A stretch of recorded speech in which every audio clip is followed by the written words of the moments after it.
Okay, so let's do a little nail art. We have our nails already prepared and ready to go. These are gel tips. They have been painted with 2 coats of black, cured in between each coat. And then we did a matte top coat. I used the Koopa matte. I like it. I don't get any chipping. I also airbrush with acrylic airbrush paint on top of gel polish. Now you can do this one or two ways. You can do 3 coats of your color, remove the dispersion or the sticky layer, then buff that last coat of color, then clean off the little dust that comes after you buff everything. Then you can airbrush on top of that. I prefer to just do 2 coats of color and then airbrush. Like then the matte top coat, cure, and airbrush on top. I do seal mines in a base coat. So you'll see, no, not in this video, but that's what I do. And that's what I tell all my students. You seal it in a base coat. So a gel base coat, right? It keeps it from chipping because the gel base coat cures sticky on both sides, like a piece of double-sided sticky tape. If you would have put a tack-free top coat on top of it, it's gonna chip because the tack-free top coat not only cures shiny on the top, it cures slick on the bottom. That's why you usually put it over top of a nail polish, well, gel polish that already has, like that has a sticky dispersion layer. It holds it on. So that is your chemistry lesson for today. Now, adding our pink, we did nice, soft circles. I end up doing 2 coats and keeping it soft every time. Very cute, very demure, very soft. Yeah, soft, like soft serve. Don't be overzealous. Don't do too much. And I do 2 thin. 2 thin is better than 2 or 1 wet, sloppy coat. Believe me. Then I got a little OCD about the letters and I pulled it up and repositioned it. Because who wouldn't? These actually came out really cool. I was super excited. So yeah, these stencils are reusable. They are reusable. I like them. Now, I will say this airbrush, probably around $250. I got it at a sale for our art show. It is for precision, so it can do fine lines. If you don't have an airbrush that can do fine lines, you can still achieve this. I'm just saying the reason mine is coming out so good is because I did spend a little bit more money.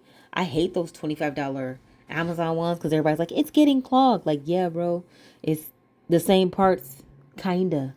They're not milled the same as like an expensive airbrush, if you understand what I mean. So this is the second little thin coat of the pink. And if you were doing 2 hands, like I think this whole video, it took me like 7 minutes. If you were doing 2 hands, it would be quicker because you could just alternate between the 2. But still wasn't that bad. It wasn't that bad at all. So you have to shake up everything. I always see it on the Reddit things that the girls are talking about things are chipping off and this, that, and the third. And if you ask one question only, did you shake it? They're like, what? No. Why would I do that? And I'm like, you have to make sure everything is mixed. So I shake everything, especially paints, because they have pigments. These are acrylic waterbrush airbrush paints, water-based airbrush paints. There we go. And they work really well, like really well. Oh, yeah. Hi. Okay, me. One more time. I know I'm breaking into your video. You're actually watching me do this airbrush technique, or is this a paint video? I don't know. But listen, I'm just coming on to say thanks for watching my stuff. I appreciate you. And also, if you click down in the description, I have a link for my $27 30 technique airbrush course. You're really gonna love it. Like, you're gonna love it. Talk to you later. We're softly going around each nail just on the edge of the pink. Now, when I put the pastel down first, the reason I did the pastel first and the bright red last is because when you do a pastel, it's a white base, so you get a better color payoff. And I talk about this in a lot of my classes. You get a better color payoff if you put down the pastel and then go in with the bold primary color, because red is a primary color, pink is a secondary color, right? If you have a color wheel, you got primary, secondary, and tertiary. So it's like all the colors that can make the color. And pink is a secondary. If I'm not no. Pink is a tertiary color. It's a third level because you tinted it with white. Tinted the red with white. Anyways, that's not the point. We're not going over a chemistry lesson on color. Focus, man, focus. So, anyways, I continue this. Do the rest of the E finally. I did these videos on the snow day, which I was super geeked that it was a snow day. Because I'm from Michigan, but I live in Texas. And so nobody else was really on the road. So I waited until about 1 o'clock, went up to the salon. Nobody was in the salon. Great. I had already moved all the clients. Great. And then I got to play with my nail art stuff. Even better. Even better. Now, I want you to pay attention. Pay attention. Get close. Get close to the screen. And look at the peel on these stencils. Diabolical. So great. So clean. It was juicy. It was so clean.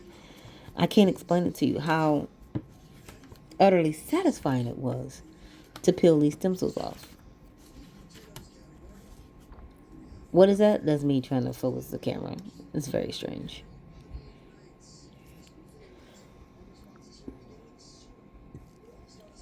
Look at that peel. Oh my god, so crisp. These are reusable airbrush nail stencils made out of a masking that I import from Japan. And you don't have to believe me, but I do. If you go on my website, glamgoodies.com, you can buy any of my stencils there. And you can also get the paints too. Do you see how clean that is? I can't stand it. I literally can't stand it. I can't. Yeah, that was crisp. That was crisp. I ended up matte top coating it and they came out beautiful. And yeah, thanks for watching.